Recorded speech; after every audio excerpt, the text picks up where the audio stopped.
Tidak ada satupun di dunia ini orang yang tidak mencari kebahagiaan. Tapi nang endi nggone? Rumahku adalah sorgaku. Tapi ana sing ora betah nang omah beboi banget. Ora betah? Ya.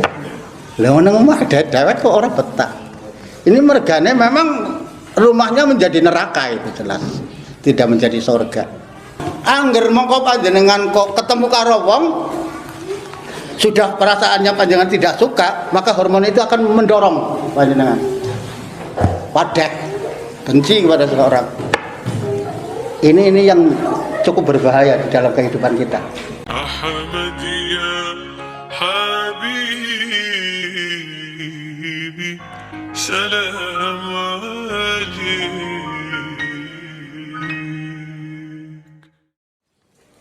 Iman mengatur emosi. Mau tekerangaken, nggak usah kangelan. Emosi gue apa? Panjenengan udah ngerti itu atau ayah udah pinter-pinter ngerti diterangaken. Emosi positif kunci kebahagiaan. Nah, segi emosi apa? Emosi itu adalah luapan perasaan yang berkembang dalam kehidupan seseorang. Panjenengan ini punya emosi semua. Kalau panjenengan di dalam hatinya itu ada sesuatu, maka panjenengan punya perasaan diluapkan, hatinya ditokakan. Panjenengan DC, ya, terus dihina. Nah, di sini mesti emosinya mau keluar. Bisa-bisa jengkel, bete, kesuh, macam-macam. Itu jenenge emosi. Itu jenenge emosi.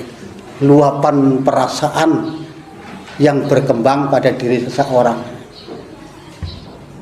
Tergantung masing-masing orang meluapkan perasaannya kue. Termasuk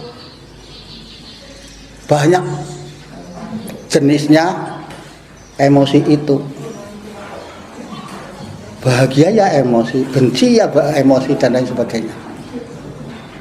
Tapi itu semuanya, emosi itu semuanya adalah bersifat fitriyah. Setiap manusia angger diajak ya jengkel, ya angger domong ya kesuh, dirasani apa maning ya gue. Itu fitriyah. Jadi jengkelnya seseorang ya fitriyah. Nanging angger jengkel wis terkontrol, panjenengan diajak arep kancane kok dikandani kaya kuwi de apa alah-alah kena kaya kuwi dene ora jengkel. Lah man kaya kuwi iki. Nah, ini lain. Lain. Ini akan membentuk satu kehidupan di dalam dirinya ayem, Mas. Ayem.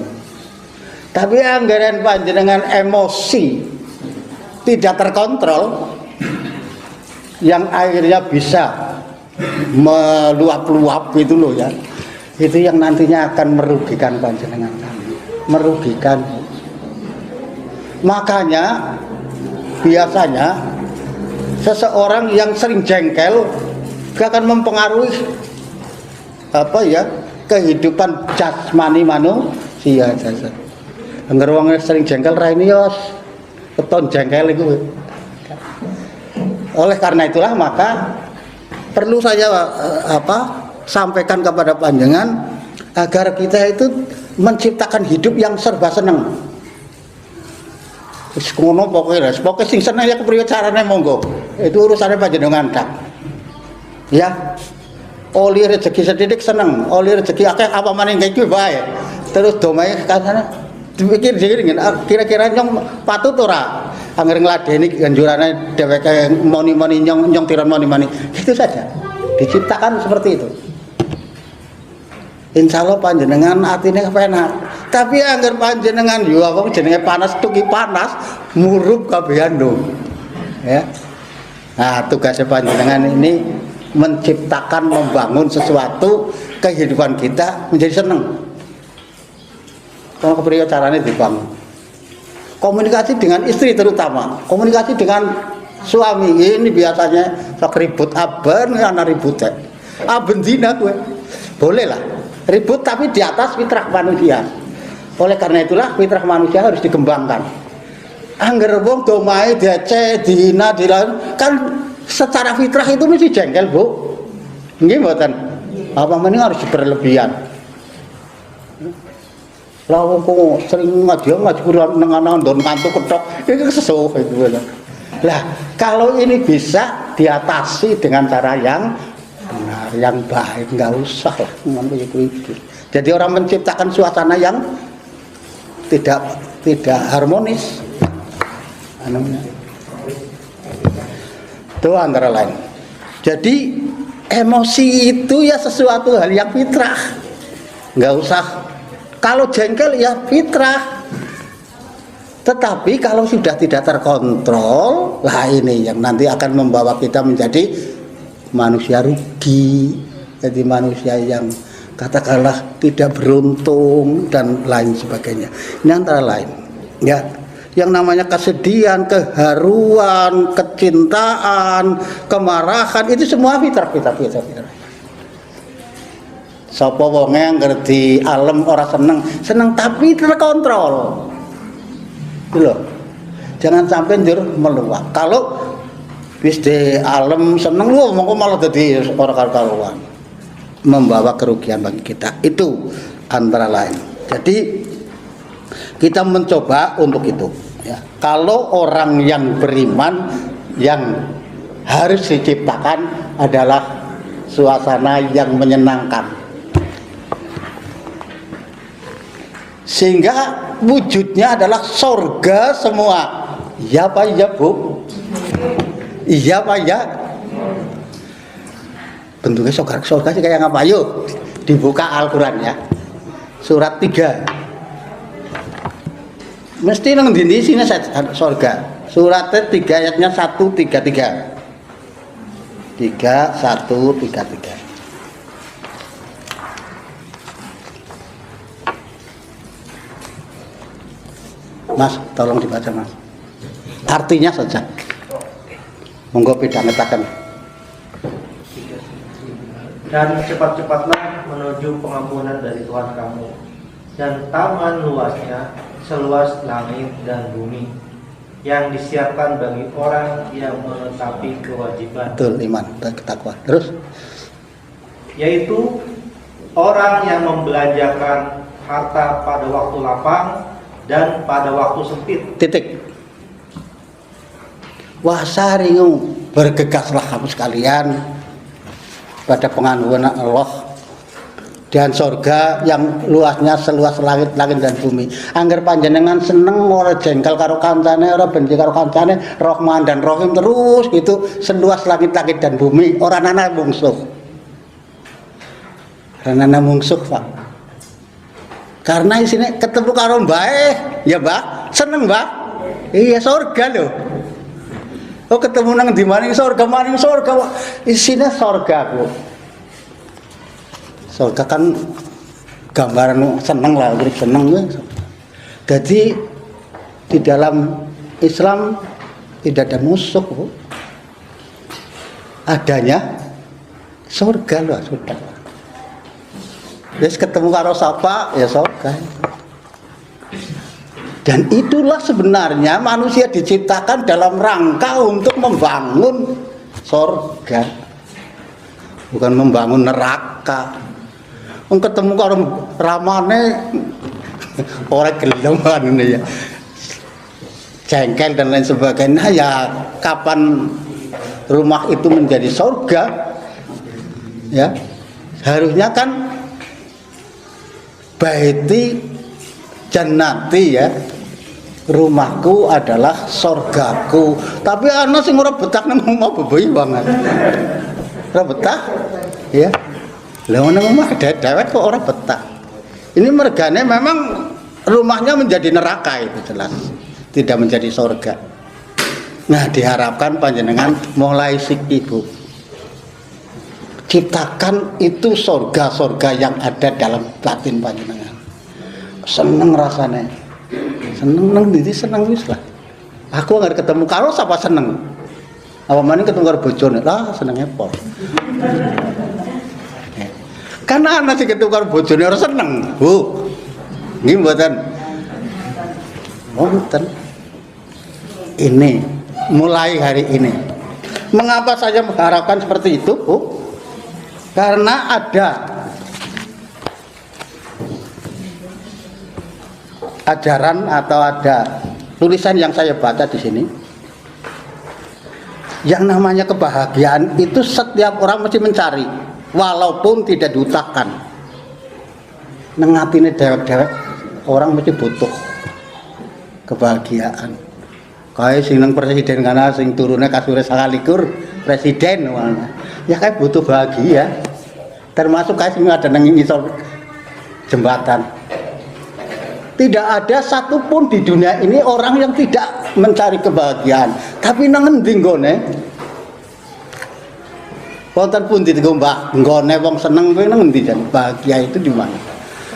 Bahagia itu bukan berada di tempat di mana orang itu menumpuk harta benda. Apa iya? Iya. Wong seneng kuwi bukan karena harta benda. Betul? Bisa meyakini panjenengan?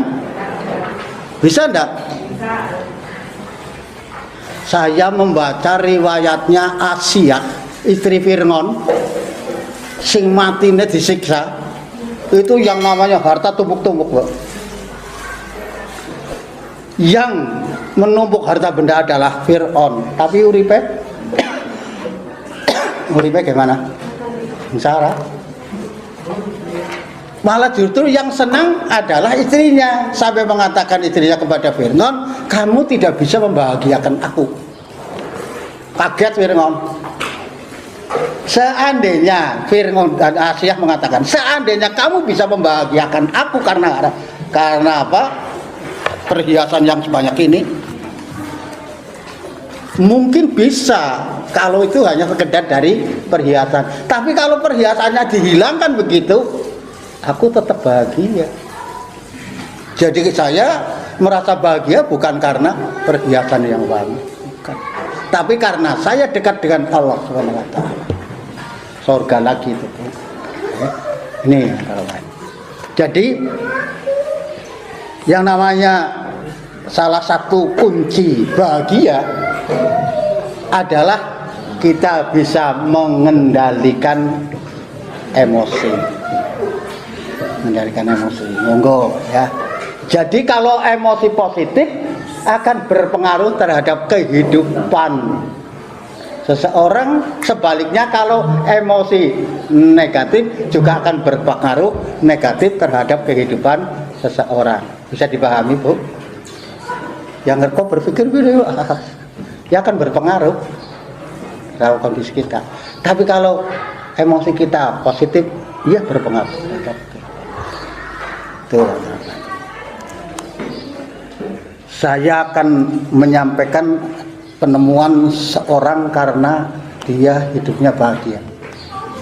Ini orang Jepang malah, ahli ilmu jiwa, fisiologi. Penemuannya seperti ini. Namanya Shigeo Harunaya, tahun 2000 ini. Jika seorang hidupnya merasa senang atau bahagia, otaknya akan melepaskan senyawa-senyawa yang mirip morfin, yaitu hormon kebahagiaan. Saya terangkan bukan orang paham. Hormon itu apa? Nah, kita kan ada gampang, ada ngerti kok lah. Sing tua-tuan ini kaki-kaki yang ngerti. Hormon itu apa? Anu genaki kita terangkan. Hormon itu sebangsa kimia yang diproduksi atau dihasilkan dari tubuh manusia.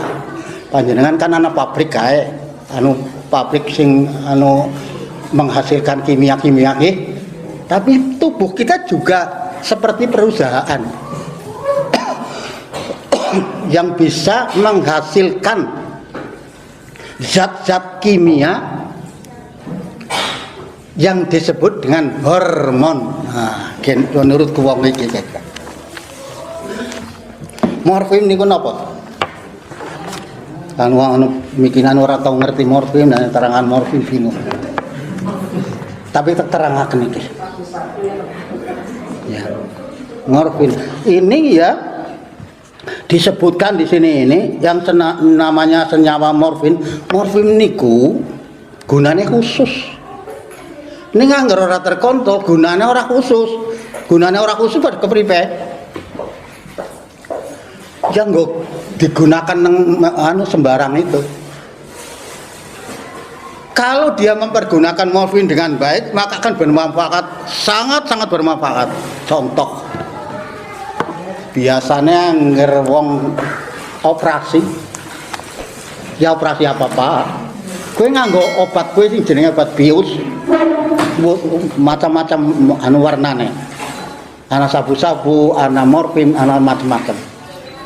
Gue biasanya angger wis arep siap-siap dibius dingin.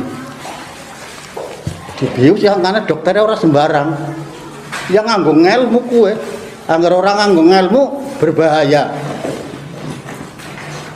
Upamane kutilen gede banget sebenarnya kutilen, perlu dibuang. Kue nggak bisa dibius dingin. Sebab anggar orang dibius mesti ngerasa kena lara. Tapi anggar dibius, kue larane orang kerasa. Iya, kue anune apa manfaatnya kue gede banget. Kados niku. Nanging angger operasinya gede seperti jantung contohnya, kue biasanya sekujur tubuh. Dimaafin, kue bisa cukur selama operasi kira-kira 2 jam, bius ini selesai. Jadi bisa ukurannya. Orang jualan berlebihan, kuane rong jam rampung dibius sedina, oh mati wong. Tuh, lah bagi kita pemerintah melarang untuk menggunakan morfin, ya. Mergane apa? Di dalam kandungan morfin itu ada sesuatu yang membuat orang jadi ketagihan. Ini yang tidak dibenarkan. Ketagihan kayak wong ngerokok nih, ngerokok kan tingkatan rendah lah ya. Tapi kalau morfin tidak, tingkatannya memang 6 kali rokok. Lah di dalam rokok itu ada nikotin, di mana nikotin itu membuat seseorang itu menjadi ketagihan. Wes ya nyomaunya ketagihan banget rokoknya jahat nyenengi banget. Iya, nyompak diro pak rakun malku. Asik kan. Kayak lomba ngerokok iya.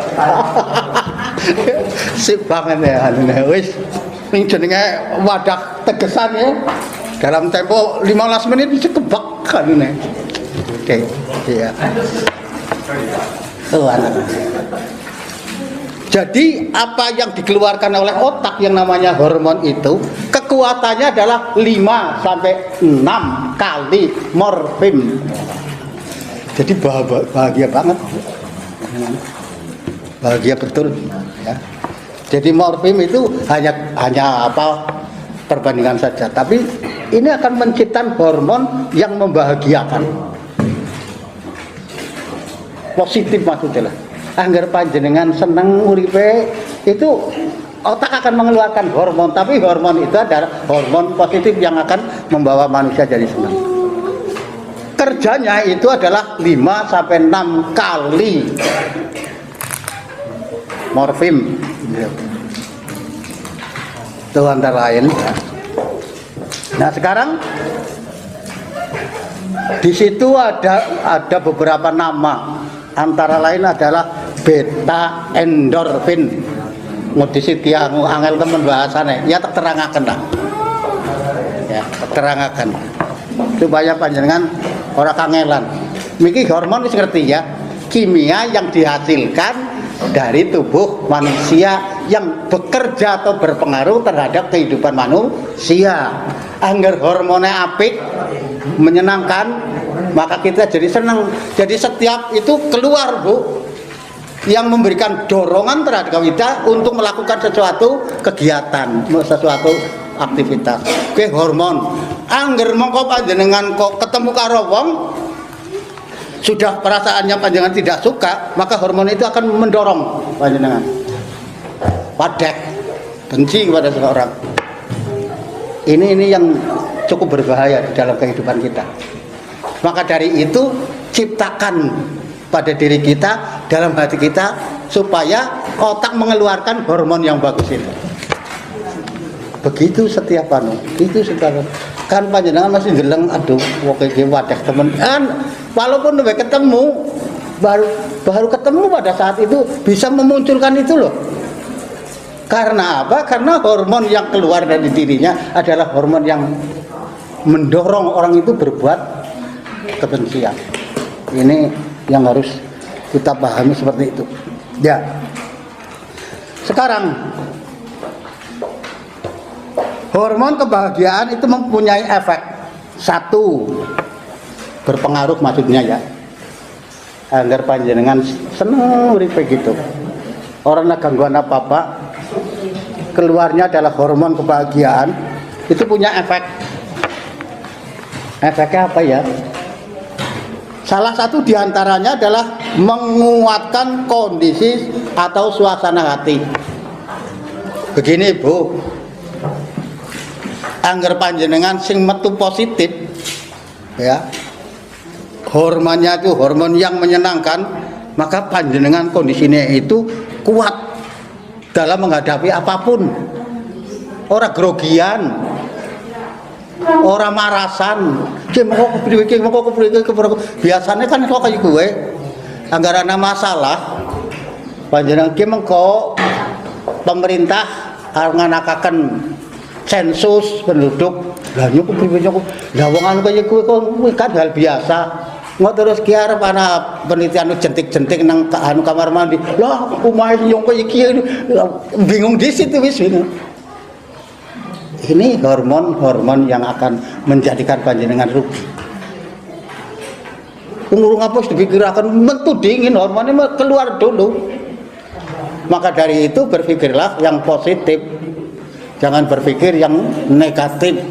Semua seperti itu, diharapkan seperti itu.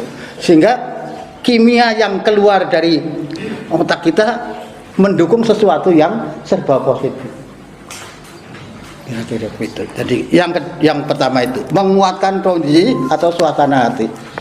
Ini nanti akan menciptakan sebuah imun, daya tahan manusia. Umpamanya panjenengan kejeduk ndedut ini. Jedut iki sedela nanti bisa kembali. Tapi ana sing imunnya kecil atau rendah sehingga jendol bae terus suwe. Begitu. Umpamanya kena paku. Cocok aku. Bisa seseorang cepat sembuh, tapi seseorang malah kebanjur.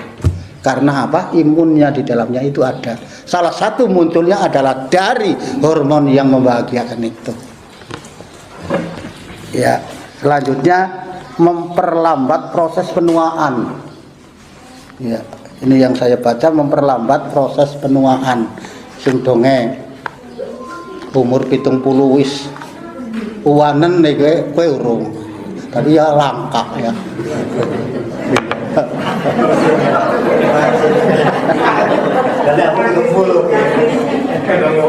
Ya, proses penuaan ini bisa ditekan atau dikendalikan.